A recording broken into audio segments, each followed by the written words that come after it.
Cake কাটার মিলাদ দিয়া নবীর মোহাব্বত কায়েম হবে না। নবীর মোহাব্বত কায়েম হবে দাঁত ভাঙা সুন্নতের মানসিকতা নিয়ে, বাতিল দুর্গাঘাতের মধ্য দিয়া। সবাইকে রাজি আছেন? রাজি আছেন কারা কারা? হাত উঁচু করে দেখান মুসলমান।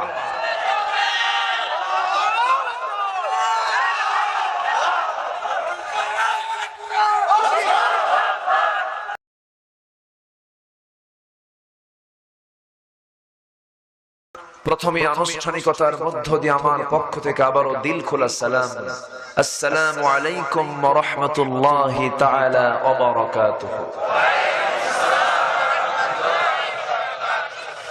সবাই কেমন আছেন?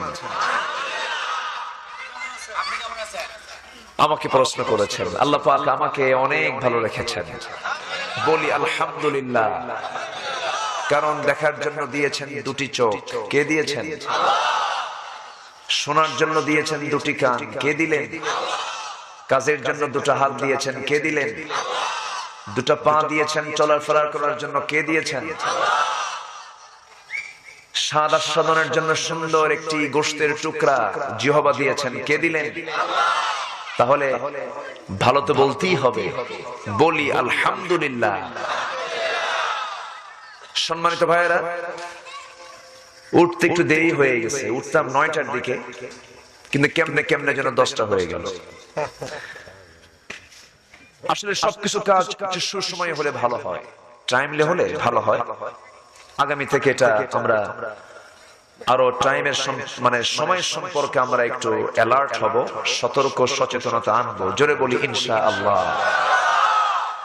মূল প্রোগ্রাম তো এই প্রোগ্রামটাকে ক্ষতিগ্রস্ত করে সময় ক্ষেপণ করার আমি প্রয়োজন মনে করি না।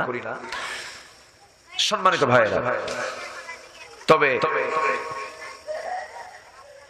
4টি বছর এই মাহফিলের চিত্র অনেক সুন্দর হয়েছে। 4 বছর তো একটা শিশুই বলা চলে, তাই না? 4 বছরে এটা একটা আমি শিশুই বলবো। এটা যুবক হবে, শক্তিশালী হবে। আল্লাহ পাক তুমি মাহফিল কিয়ামত পর্যন্ত কবুল করো। জোরে বলি আমিন। প্রতিধ্বনি একটু কমায় দেন, যেন রিপিট না করে বেশি। এটা কমায় দেন। মাইকই তো ভালো, বেশি হর্নই ভালো। তো সম্মানিত ভাইরা,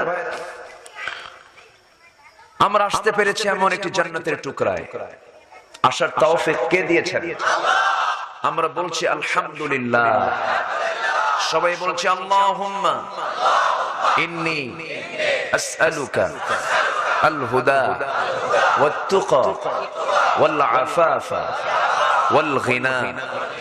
সবাই বলি আল্লাহুম্মা লাকা আসলামতু ওয়া বিকা আমানতু ওয়া আলাইকা তাওয়াক্কালতু ওয়া ইলাইকা আনাবতু ওয়া বিকা খাসামতু। আমরা আল্লাহ তাআলার শুকর আদায় করে নিলাম।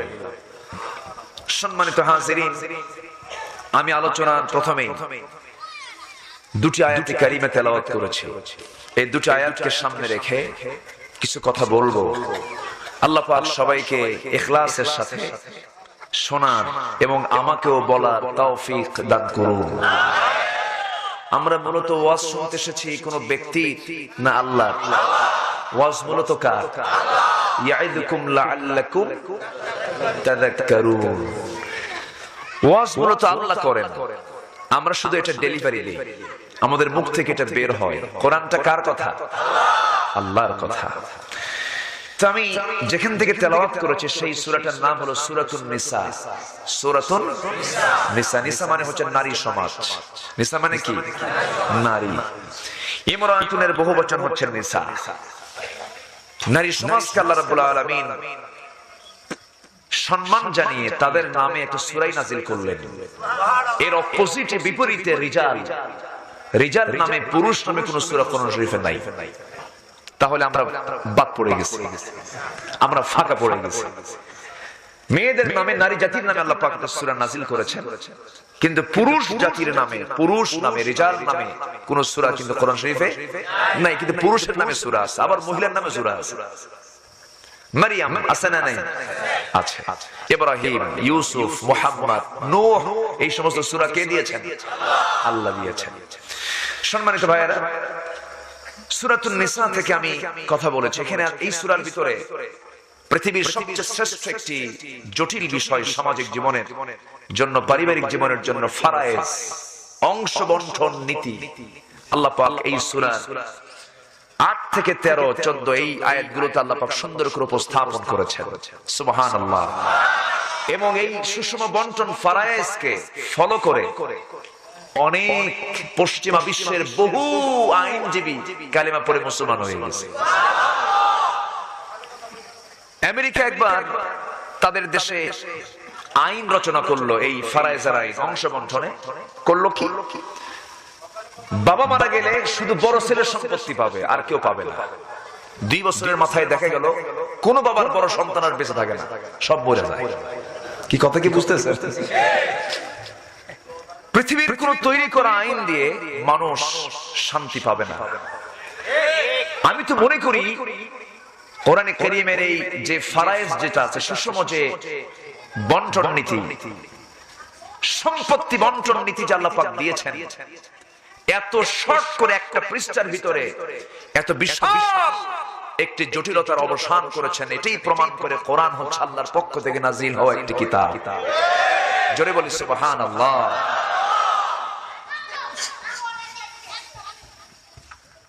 সন্তান মারা গেলে মা বেঁচে থাকলে মা বেশি পাবে না বউ বেশি পাবে? ভালো করে বলেন তো, ভালো করে বলেন। বউ পাবে বেশি না মা বেশি পাবে? মা কিন্তু বেশি পাবে। সুদুস আর সুবুন, 8 আনা পাবে হলো স্ত্রী, আর 6 আনা পাবে হলো মা পাবে। মার অধিকার কম না বেশি? আসতে বলবেন না, কম না বেশি? বেশি। বউয়ের মহব্বত অনেকে বেশি, অনেকে বেশি বেশি। বউয়ের মহব্বত আছে, বউয়ের মহব্বতের ঠেলায় মা ভাত পায় না। এরকম পরিবার তো বাংলাদেশে কোথাও নাই। আছে নাকি? এগুলো আছে, তবে আলেমের পরিবার এগুলো পাবেন না বেশি। থাকতে পারে, আপনি বাড়িধারায় যান, গুলশানে যান, ধানমন্ডি যান, যেখানেই যান, যেগুলো আমরা মনে করি এলিট শ্রেণী, বিশাল সম্ভ্রান্ত, তাদের আব্বা আম্মা, অনেকের আব্বা আম্মা বোঝা হয়ে যায়, বৃদ্ধাশ্রমে তাদেরকে রেখে যায়। এরকম আছে না নাই? ওদের মাথার মধ্যে কিসের জ্ঞান নাই? আসতে বলবেন না, কিসের জ্ঞান নাই? আমি হলফ করে বলতে পারি, আপনি বৃদ্ধাশ্রমে যান, আল্লাহর কসম করে বলতে পারি আমি, একটা আলেমের মা বাবাকে আপনি সেই জায়গায় পাবেন না। ঠিক কিনা? কেন? এর কারণ হচ্ছে কোরআনে আব্বা আম্মার স্থান আল্লাহর পরেই আছে না নাই? আসতে বলবেন না, আছে না নাই? তাহলে কোরআন কি শুধু নামাজের কিতাব? এতটুকু যে কথাটা শুনলেন, বাপ মার অধিকার আছে, মানে এখানে মানবতার কথা আছে, সম্পত্তি বন্টনের কথা আছে, তাহলে এখানে ফারায়েজ আছে, এখানে আইন আছে। এর মধ্যে তো প্রশাসন চালানোর কোনো আইন টাইন নাই। আসতে বলেন কেন? আছে না নাই? রাসূল ছিলেন ইমাম। আমার দেশে ইমাম আছে না নাই? আমার দেশের ইমামরা হলো নামাজের ইমাম। শুধু কিসের ইমাম? অর্থাৎ 2.5 ঘন্টার ইমাম। কয় ঘন্টা? 2.5 ঘন্টার ইমাম। আর আমার রাসূল ছিলেন কয় ঘন্টার ইমাম? 24 ঘন্টার ইমাম। আমার নবী যে শুধু নামাজের ইমাম ছিলেন না, তিনি সমাজের ইমাম ছিলেন। সমাজের নেতৃত্ব তিনি দিয়েছেন। অতএব সমাজের আমূল পরিবর্তনের জন্য শুধু 2.5 ঘন্টার ইমাম দিয়ে চলবে না, 24 ঘন্টার নেতৃত্ব সমাজে চালু করতে হবে। মুসলমান, শান্তি কে দিয়ে দিবেন? শান্তি দেওয়ার মালিককে। অশান্তি করার মালিককে? আল্লাহ। অশান্তি করার মালিক আল্লাহ না, অশান্তি করার মালিক আমরা। অশান্তি করি আমরা, অস্থিরতা নিয়ে আসি আমরা, বিশৃঙ্খলা নিয়ে আসি আমরা, ত্রাস সৃষ্টি করি আমরা, খুন করি আমরা, জেনা করি আমরা, ব্যভিচার করি আমরা, চোখের খেয়ানত করি আমরা, হাত পায়ের প্রতি জুলুম করি আমরা।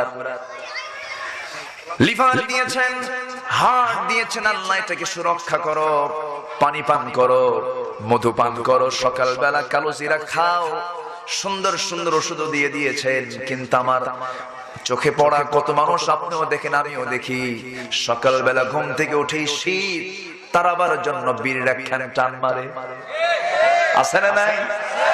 আল্লাহর দোষ না? কি টান মারে? সুখ টান, প্রতি টানে তৃপ্তি আনে, আছে না? এগুলো আছে না নাই? এই জন্য পৃথিবীর প্রথম মানুষ এই দুনিয়াতে এসে যে দোয়াটা করেছেন সেই দোয়া হলো রব্বানা যালামনা আনফুসানা ওয়া ইল্লাম তাগফির লানা ওয়া তারহামনা লানাকুনান্না মিনাল খাসিরিন। আল্লাহ তাআলা, আমি আমার নফসের প্রতি জুলুম করেছি, তুমি যদি না মাফ করো আমি ক্ষতিগ্রস্তদের অন্তর্ভুক্ত হয়ে যাব।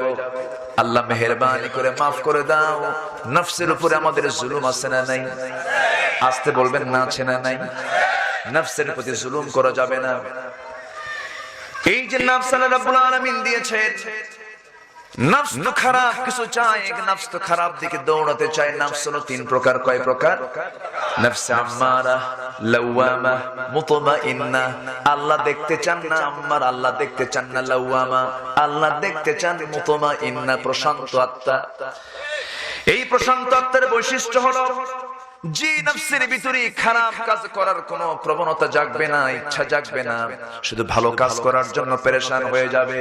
আল্লাহ সেই বান্দাকে সুন্দর করে ডাক দিয়ে বলছেন, ইয়া আইয়াতুহান নাফসুল মুতমাইন্নাতু রজিই ইলা রাব্বিকি রাদিয়াতাম মারদিয়াহ ফাদখুলি ফি ইবাদি ওয়াদখুলি জান্নাতি। জোরে বলুন আল্লাহু আকবার। প্রশান্ত আত্মার অধিকারী হতে হবে, পূর্ণ আত্মার অধিকারী হতে হবে। সে নফসটা মাথায় না বুকে, সে কলবটা মাথায় না বুকে। কোথায় বলেন? বলেন। অনেকে মাথায় করে, কি যে মুশকিল। নফসটা মাথায় থাকবে কেন? কলবটা থাকবে হচ্ছে বুকে। কলবুল্লাতি ফিস সুদুরি, অর্থাৎ বক্ষের মধ্যে থাকবে কলব। ওয়া হুসিলা মা ফিস সুদুর ওয়া মা তুখফিস সুদুর। অনেক আয়াত আছে না নাই? আচ্ছা, একটা প্রাণী আছে যে প্রাণীটার মাথায় থাকে হলো পায়খানা। মাথায় কি থাকে? পায়খানা। এই জন্য হাঁটে সে উল্টা, মানে পায়খানা থাকার কারণে সে সামনে না যায়, পিছনে বেশি যায়। তার নাম হলো চিংড়ি মাছ। কথা কি বুঝতেছেন আপনারা সবাই? তো কিছু কিছু লোকের এমন কিছু কিছু গবেষণা যেটা হাদিসের সঙ্গে সাংঘর্ষিক, কোরআনের সঙ্গে সাংঘর্ষিক, এগুলো অনুমান নির্ভর কোনো কথা বলা উচিত নয়। স্পষ্ট আল্লাহ পাক বলছেন কলবটা কোথায়? যা সুদূরে, বক্ষে। কলবের দরজা হলো সুদূর। শয়তান ওয়াসওয়াসা দেয় নফসে না সুদূরে? ভালো করে বলবেন। কেউ বলছেন না। আমি একটু বলে দিই, আমার কথা বলবো না আল্লাহর কথা বলবো। আল্লাহ রাব্বুল আলামিন বলেন শয়তান ওয়াসওয়াসা কোথায় দেয় শোনো। قل أعوذ برب الناس ملك الناس إله الناس من شر الوسواس الخناس الذي يوسوس في قلوب الناس। বলতে কেউ ধরেন না। ভুল হয়েছে? কোথায় ভুল হয়েছে? কি হবে তাহলে? এখন বলেন শয়তান ওয়াসওয়াসা দেয় কুলুবে না সুদূরে? সুদূরে। কলবে ঢুকতে পারে না, রুহের ধারে বসে যেতে পারে না, কারণ ওই রুহ, ওই নফস তো কারো নির্দেশ মেনে চলে না। রুহটা কার নির্দেশে মেনে চলে? আল্লাহর নির্দেশ মেনে চলে। আমার বন্ধুগণ, শয়তান দরজায় গিয়ে বারবার নক করে, কিন্তু রুহের মধ্যে ঢুকতে পারে, নফসের মধ্যে সে ঢুকতে পারে না। আমার বন্ধুগণ, এই জন্য আল্লাহ বলছেন বান্দারে শয়তান চেষ্টা করুক, তুই আমার কাছে আশ্রয় চাইবি, তুই বলবি আউযু বিল্লাহি মিনাশ শাইতানির রাজীম। ওয়া মান يطع الله والرسول فأولئك مع الذين أنعم الله عليهم من النبيين والصديقين والشهداء والصالحين وحسن أولئك رفيقا جنبنا الله أكبر সূরা নিসা আয়াত নাম্বার 69 আল্লাহ রাব্বুল আলামিন এখানে শুধু একটা কাজের কথা বলছেন শুধু আনুগত্য করতে হবে কার আসতে বলবেন না কার রাসূল আছেন না এর সাথে রাসূল ছাড়া আল্লাহকে পাওয়া যাবে রাসূল ছাড়া আল্লাহকে পাওয়া যাবে অনেকে শুধু আহলে কোরআন হয় আহলে হাদিস হতে চায় না আহলে সুন্নাহ হতে চায় না বলে শুধু আমি আহলে কোরআন আবার কেউ শুধু আমি আহলে হাদিস দুটোই রং যে বলবে কোরআন মানি না হাদিস মানি আবার যে বলবে হাদিস মানি না কোরআন মানি দুটোই সমস্যা হতে হবে পরিচয় আহলুল কোরআন ওয়াল হাদিস ঠিক কি না আহলুল কোরআন ওয়াল হাদিস দুটো হতে হবে দুটো পরিবেশেই রং আহলে কোরআন যারা বলে এটাও শব্দটা পরিভাষাটা রং আহলে হাদিস যারা শুধু বলেন এখানে কোরআন বাদ দাও কেন কোরআনের দাম কি হাদিসের চাইতে কম তোমার পরিচয় হওয়া দরকার আহলুল কোরআন ওয়াল হাদিস ঠিক কি না নামটাই তো সহি নাই আহলুল কোরআন ওয়াল হাদিস কোরআনও থাকতে হবে হাদিসও থাকতে হবে কোরআন আগে না হাদিস আগে বলেন বলেন বলেন বলেন কোরআন আগে না হাদিস আগে কোরআন আগে এরপর হাদিস হাদিস হচ্ছে কোরআনের এক্সপ্লেইন ব্যাখ্যা আমার ভাইয়েরা আমি কাউকে কটাক্ষ করে কথা বলতে আসিনি কিন্তু একটি বিষয় স্পষ্ট আমাদের মাঝে একটি বিষয় স্পষ্ট হয়েছে আমার দেশে দুইটা টুপিওয়ালা এক টুপিওয়ালা হলো আল্লাহর জমিন আল্লাহর দ্বীন কায়েম করতে চায় আরেকটা টুপিওয়ালা আল্লাহর জমিন আল্লাহর দ্বীন কায়েম করতে চায় না আছে না নাই টুপিওয়ালা কিন্তু দুটা এটাই স্পষ্ট বরং যারা ইকামতে দ্বীনের কাজ করে তাদের বিরুদ্ধে লেগে থাকে অক্টোপাসের মতো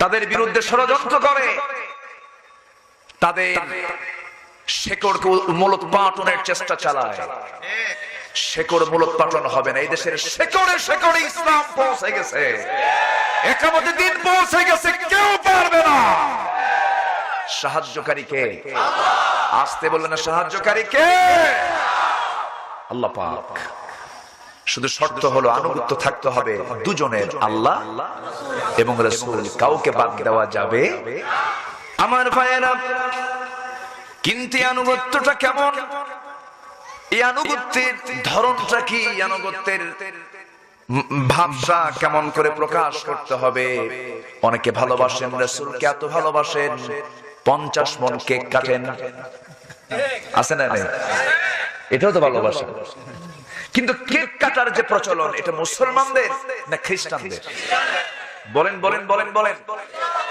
খ্রিস্টানদের যে দরবারে নবীজির জন্মদিন উপলক্ষে কেক কাটা হয় ওরা নবীর সুন্নাহকে ফলো করে না ওরা পশ্চিমা কুসংস্কারকে তারা লালন করে রাসূলকে ভালোবাসা কেক দিয়ে নয় রাসূলকে ভালোবাসা হলো দাঁত ভাঙা সুন্নাত পালন করার মধ্য দিয়া